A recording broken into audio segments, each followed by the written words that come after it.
Hello friend, आज हम बात करेंगे गुलाब की कटिंग को कैसे लगाते हैं। ये देखिए, मैंने जो कटिंग लगाया था आज से 2 माह पहले, और सभी कटिंग बहुत ही अच्छे ग्रोथ कर रहे हैं। कितने अच्छे अच्छे कली आ रहे हैं। देखिए, फूल भी खिलना स्टार्ट हो गया है। ये देखिए, सब में कली आना स्टार्ट हो गया है और लगभग कटिंग मेरा सक्सेस है। सिर्फ 2-4 कटिंग मेरा यहाँ से डायबैक लग गया था, लेकिन ज़्यादातर कटिंग मेरा सक्सेस हो गया है। तो चलते हैं आज कैसे इसको मैंने ग्रो किया था, कैसे मैंने इसकी कटिंग लगाया था, इसके बारे में जानेंगे। गुलाब की कटिंग लगाना बहुत ही आसान है दोस्तों। सिर्फ इसको थोड़ी सी देख रेख और थोड़ी सी जानकारी की ज़रूरत है, और आप भी इस तरह से बहुत सारे कटिंग अपने घर पर ही तैयार कर सकते हैं। तो चलिए वीडियो स्टार्ट करते हैं। ये देखिए, मैंने थर्माकोल का डब्बा लिया है। ये बहुत बड़ा था तो इसको कटिंग करके हटा दिया। सिर्फ इसकी जो हाइट मैंने रखा है 8 इंची रखा है। आप अगर ज़मीन में लगाते हैं तो कोई दिक्कत नहीं है, वहाँ पर भी ज़मीन में भी आसानी से ग्रो हो जाएगा। लेकिन आप छत पर गार्डनिंग करते हैं तो कोई भी डब्बे पर लगा सकते हैं, या एक एक गुलाब का कटिंग लगाना है तो एक एक पॉट में भी लगा सकते हैं। लेकिन मेरे पास बहुत सारा कटिंग है तो मैं आज ये थर्माकोल के डब्बे में ही लगाऊंगा। और जो भी डब्बा लेना है उसको नीचे से स्टेकर का होल कर लीजिएगा, कुछ होल कर लीजिएगा ताकि नीचे से पानी अच्छी तरीके से बह जाए। जो भी होल किए हैं उसको अच्छी तरीके से पहले कवर कर लीजिएगा ताकि आपकी मिट्टी नीचे से बह करके निकल नहीं जाए। गुलाब की जो कटिंग में लगाता हूँ वो राइस हस्क चावल की भुस्सी में लगाता हूँ। इसमें कोलकाता वाले जो भी गुलाब की कटिंग लगाते हैं वो राइस हस्क में ही लगाते हैं। आपके पास अगर राइस हस्क नहीं तो आप मिट्टी में भी लगा सकते हैं, या फिर आपके पास कोकोपीट है तो कोकोपीट में भी इसकी कटिंग बहुत ही अच्छी तरीके से लग जाता है। थोड़ा सा इसमें पानी का ख्याल रखना पड़ता है क्योंकि इसमें नमी बहुत बनी रहती है, तो पानी ज़्यादा होल नहीं करे। सिर्फ कोकोपीट में यही दिक्कत है, जो पानी को ज़्यादा होल करने से फिर डायबैक लग जाता है। तो ज़्यादातर जो कोलकाता वाले लगाते हैं वो राइस हस्क में लगाते हैं, और राइस हस्क का रिज़ल्ट बहुत ही अच्छा मिलता है चावल की भुस्सी में। कोई ज़रूरी नहीं है, मैंने एक वीडियो कटिंग लगाने का और भी गुलाब की कटिंग लगाया था। मैंने बजरी में भी लगाया था, कोकोपीट में भी लगाया था, राइस हस्क में भी लगाया था। सभी में मेरा कटिंग अच्छा ग्रो हुआ था। आपके पास जो भी मीडिया उपलब्ध है आप उसमें लगा सकते हैं। ये राइस हस्क में और कोई भी चीज़ मैं मिक्स नहीं करूँगा। इसमें कोकोपीट भी मिक्स नहीं करूँगा या वर्मी कंपोस्ट भी मिक्स नहीं करूँगा, कुछ भी नहीं। ओनली राइस हस्क इसमें देंगे और इसमें कुछ भी हम मिक्स नहीं करेंगे क्योंकि मुझे कटिंग लगाना है, इसीलिए इसमें कुछ भी मिलाएंगे नहीं, और बहुत ही आसानी से इसमें ग्रो हो जाता है। तो चलिए पहले राइस हस्क पूरा भर लेते हैं।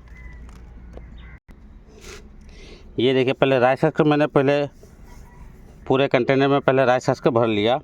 उसके बाद आपको पहले इसमें पानी, हल्की सी पानी दे करके छोड़ देना है।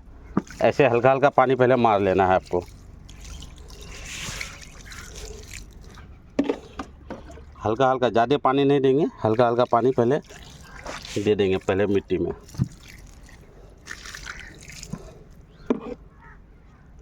आपको इसी तरह पहले पानी दे करके नमी बना करके छोड़ देना है।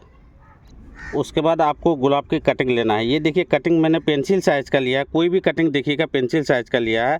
और जब भी आप कटिंग कीजिएगा तो यहाँ पर जो नोड एरिया रहता है, नोड एरिया से हल्का नीचे 45 डिग्री का कटिंग करना है। और ऊपर में जब भी कटिंग कीजिएगा तो ऊपर में भी नोड एरिया से हल्का ऊपर में कीजिएगा। कोई भी कटिंग को देख लीजिए, इस कटिंग को भी देख लीजिए, नोड एरिया से हल्का नीचे आपको 45 डिग्री का कट करना है। और ऊपर के हिस्से में भी जहाँ पर नोड एरिया है उसके ऊपर हल्का सा कटिंग करना है, ताकि यहाँ से नया नया ब्रांच निकलेगा और यहाँ से रूट निकलेगा, नीचे के एरिया से रूट निकलेगा। सभी कटिंग को इसी तरह करके आपको कट कर लेना है। नोड एरिया से हल्का नीचे 45 डिग्री का, और ऊपर में भी आपको नोड एरिया से हल्का ऊपर कटिंग करना है। इसी तरह करके आपको सभी कटिंग को पहले ले लेना है। इसके बाद एक बग में आपको इस तरह करके पानी ले लेना है। और ये देखिए, साफ़ फंगिसाइड है। जो भी आपके पास फंगिसाइड है उसको पानी में इस तरह करके पहले घोल लीजिएगा अच्छी तरीके से। सभी को घोलने के बाद जो भी कटिंग आप लिए हैं इस तरह करके पानी में इस तरह करके आपको 10 मिनट के लिए, 10 से 15 मिनट के लिए इस तरह करके छोड़ देना, ताकि जो भी आपका जो जहाँ भी आप कटिंग करते हैं वहाँ से चिपचिपापन निकलता है तो वो चिपचिपापन वहाँ से ख़त्म हो जाएगा और फंगस नहीं निकलेगा। इस तरह से कटिंग लगने का सक्सेस रेट थोड़ा सा अधिक बढ़ जाता है। तो 10 से 15 मिनट के लिए कोई भी फंगिसाइड में डुबा करके आपको इस तरह करके छोड़ देना है। कटिंग में जल्दी रूट निकले तो उसके लिए आपको रूटिन हार्मोन की आवश्यकता पड़ेगी। तो रूटिन हार्मोन अगर आपके पास नहीं है तो एलोवेरा अगर आपके पास है तो एलोवेरा में आप लगा सकते हैं। या देखिए मेरे पास रूटिन हार्मोन भी है, रूटिन हार्मोन में भी आप लगाइएगा तो इससे भी कटिंग बहुत ही अच्छा लग जाता है। अगर आपके पास ना ही एलोवेरा है ना ही रूटिन हार्मोन है तो ये देखिए हल्दी और दालचीनी तो सबके घर में रहता ही है। तो हल्दी और दालचीनी मिला करके इसको पहले पीस लीजिएगा, दोनों को मिक्स करके तब ये रूटिन हार्मोन आप अपने घर पर ही बना सकते हैं। तो इससे भी आप कटिंग को लगा सकते हैं। मेरा ये भिगाने का 10 मिनट हो गया दोस्तों, अब इससे कटिंग लगा सकते हैं। तो जब आप कटिंग इस करके निकालिएगा तो नीचे वाला जो पर्सन है इस करके एलोवेरा में इस करके घुसा करके हल्का सा एलोवेरा लगा लीजिएगा और इस करके ऐसे करके 2 इंच नीचे में दाब दीजिएगा अच्छी तरीके से।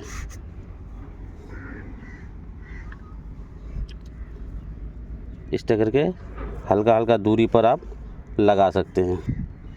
मेरे पास बहुत सारा कटिंग है इसीलिए मैं इसमें लगाता हूँ। आप 2-4 कटिंग लगाइएगा तो आप पॉट में भी लगा सकते हैं।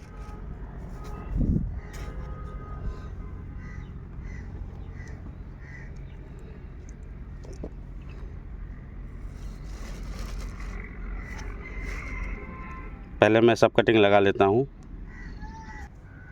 ये देखिए सभी कटिंग को मैंने दूरी पर थोड़ी सी दूरी करके सभी कटिंग को मैंने लगा दिया है। और इस तरह अभी जैसे ठंडियों के जैसे 15 नवंबर से लेकर के 15 फरवरी तक 15 नवंबर से लेकर 15 फरवरी तक जब भी आप कटिंग लगाइएगा तो इसका कटिंग बहुत ही आसानी से गुलाब का लग जाता है।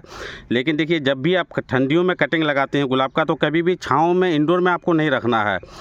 जब भी लगाइएगा डायरेक्ट अभी लगाए हैं और डायरेक्ट देखिए अभी इस पर धूप पड़ रही है और डायरेक्ट सनलाइट में ही आपको इसको रखना है। इंडोर आपको कभी भी नहीं रखना है, सिर्फ इसको पानी का ध्यान रखना है।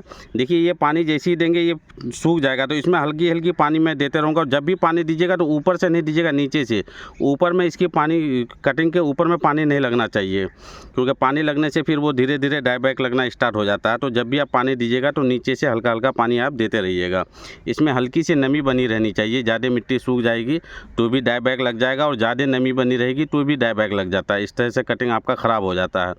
तो जब भी आप 15 नवंबर से 15 फरवरी तक आप कटिंग लगाते हैं तो आपको डायरेक्ट सनलाइट में रखना है और किसी तरह का ऊपर से इसमें कवर नहीं देना है, ना ही आपको पॉली हाउस में रखना है।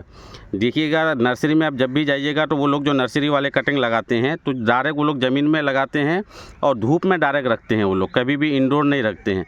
हाँ, बरसात में अगर लगाते हैं आप तो बरसात में ज़्यादा बारिश होने के कारण उस वक्त जल्दी कटिंग सक्सेस नहीं हो पाता है, क्योंकि बारिश होते रहती है। उस वक्त पॉली हाउस में वो लोग रखते हैं।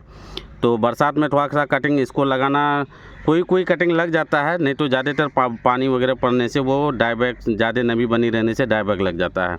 तो आप इसको इंडोर रख सकते हैं। गर्मियों में लगाते हैं तो गर्मियों में भी जल्दी इसकी कटिंग नहीं लगती है, तो उस वक्त इसको छाँव में रखना पड़ता है। और सबसे अच्छा सीज़न 15 नवंबर से लेकर 15 फरवरी तक बहुत ही अच्छा रहता है। ये डायरेक्ट लगा करके आप इसको डायरेक्ट सनलाइट में रखिए और सिर्फ पानी का ख्याल रखिए, किसी तरह का कोई फर्टिलाइज़र वगैरह आप इसमें नहीं दीजिएगा। तो चलती हैं, अब इसका जब ग्रो हो जाएगा सभी कटिंग लग जाएगा तब मैं फिर आपको दिखाता हूँ जो इसकी कटिंग सक्सेस हुआ है कि नहीं हुआ है। ये देखिए इसकी कटिंग लगाने का आज 2 माह हो गया है। 2 माह के बाद देखिए कितने अच्छे, ये देखिए कली भी आना स्टार्ट हो गया है, इसमें अब फूल खिलेंगे। और सभी देखिए यहाँ से कुछ कोना में 2-4 डाईबैक लग गया था, उसको निकाल के फेंक दिया है। और इससे भी 2-4 कटिंग मेरा ख़राब हो गया था, तो यहाँ से भी मैंने निकाल करके फेंक दिया। लेकिन मेरा 90% 10% ही मेरा कटिंग ख़राब हुआ है, लेकिन 90% सभी कटिंग मेरा अच्छी तरीके से लग गया है। तो देखिए राइस हस्क में भी बहुत ही अच्छा, आप किसी भी मिट्टी में लगाइएगा लगभग सभी मिट्टी में रिजल्ट अच्छा हो जाता है। लेकिन राइस हस्क में मैं गुलाब भी लगाता हूँ, मेरे वीडियो देखते होंगे तो मैं राइस हस्क में ही गुलाब लगाता हूँ। और कटिंग भी मैं गुलाब का जो राइस हस्क में ज़्यादा अच्छा लगता है मुझे, क्योंकि कोलकाता वाले जो होते हैं वो राइस हस्क में ही गुलाब की कटिंग लगाते हैं। तो इस तरह करके आप भी एक घर पर ही अपने बहुत सारे गुलाब को उगा सकते हैं, क्योंकि नर्सरी में बहुत एक पौधा बहुत महंगा मिलता है। तो देसी वाले गुलाब का कटिंग बहुत ही अच्छा लग जाता है। लेकिन अभी ठंडियों में अगर इंग्लिश रोज़ का कटिंग लगाते हैं तो भी लग जाएगा, लेकिन गर्मियों में वो फिर मर जाता है। अभी तो आपका अच्छा खासा फूल दे देगा ठंडियों में, जैसी ही गर्मी आएगा तो हमारे यहाँ जैसी गर्मी 40 डिग्री से ऊपर जाता है तो फिर वो उसके जो रूट होता है वो यहाँ सर्वाइव नहीं कर पाता है, तो फिर वो गुलाब मेरा मर जाता है। तो उसकी कटिंग लगाना बेकार है। जहाँ पर ठंडा प्रदेश है, जहाँ पर हर वक्त 12 माह ठंडा ही रहता है, तो फिर वहाँ पर इंग्लिश रोज़ का कटिंग वो लोग लगा करके आसानी से ग्रो कर सकते हैं। लेकिन इंग्लिश इंग्लिश रोज़ का हमारे इधर ग्राफ्टिंग किया जाता है, बड ग्राफ्टिंग से तैयार किया जाता है। देसी रोज़ का कटिंग में उसको इंग्लिश रोज़ का बड ग्राफ्टिंग करके तैयार किया जाता है। देसी रोज़ आराम से आप घर पर आसानी से स्टे करके उगा सकते हैं।